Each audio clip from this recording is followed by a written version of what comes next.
কাল যদি ফোরাত নদীর তীরে একটা কুকুর না খেয়ে পড়ে, কাল হাসরের ময়দানে আমি ওমরকে পাকড়াও করা হবে।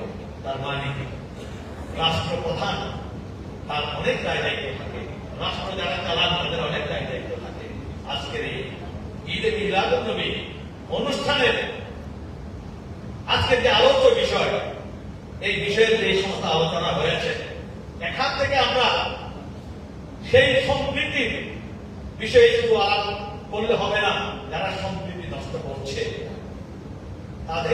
তাদের বিষয়ে রাষ্ট্রকে চিন্তা করতে হবে, সিদ্ধান্ত নিতে হবে, তাহলে আমাদের সম্প্রীতি প্রকৃত অর্থে কায়েম হবে।